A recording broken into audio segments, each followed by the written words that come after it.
Welcome back. Now another video that I find truly important for implementing that, because the most fundamental one of the most fundamental misconceptions is also to see our goal too much as a goal, because on one hand the goal is a goal and on the other hand it is not a goal. So what do I mean by that?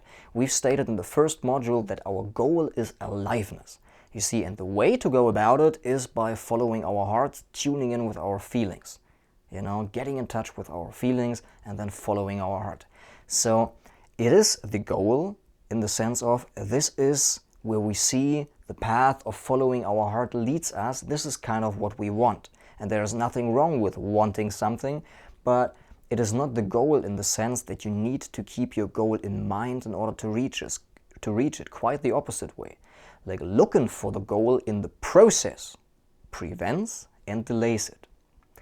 We know what we want and why we want it.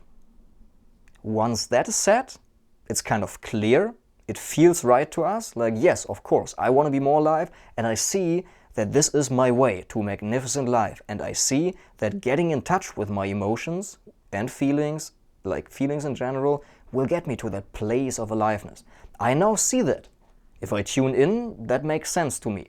But then you need to let go of the goal of aliveness and don't kind of tune in with how alive am I right now? That's the wrong question to ask. The right question to ask is, what is right here and right now? You see? Staying with what is right now. And you see, the goal is aliveness, but if we keep the goal in mind while we are going about our lives, we are actually not in the present. And this is the entry gate towards aliveness. You see, by wanting to be alive, we are with a goal in the future. And exactly this being in the future prevents us from actually feeling alive right here and right now. Because we do feel alive right here and right now when we don't have anything in mind. Then we naturally feel alive.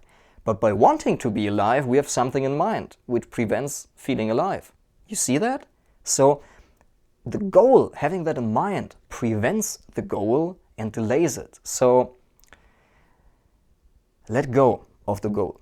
Easier said than done, I know. Don't judge yourself again. Everything that happens is perfectly fine.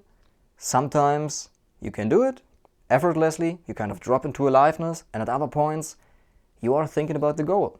How would it be? You know, you're in your mind, and that's fine.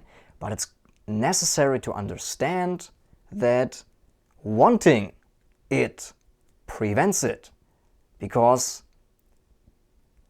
letting go of the wanting makes it arise. And also you wanting not to want it is still a wanting. So you can't get rid of the wanting by defying and pushing it away, you see? Seeing the futility, that's the remedy. Now, the goal, aliveness, is a concept. You know, the real aliveness is here and not where we imagine it to be. Also that.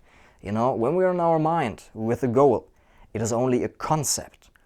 We can kind of upfront feel into what it would feel like, but it's still made up. It's not the real thing. The real thing is right now, right here.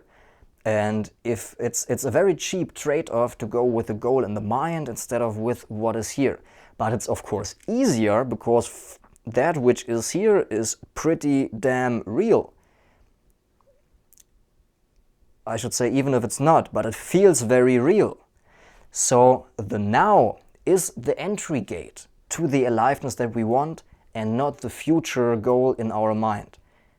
That's what I wanted to get to. So the goal is the goal, but it's not to be made a goal. Good to have it set. And then forget. Set it and forget it. This is it. Thank you. See you in the next video.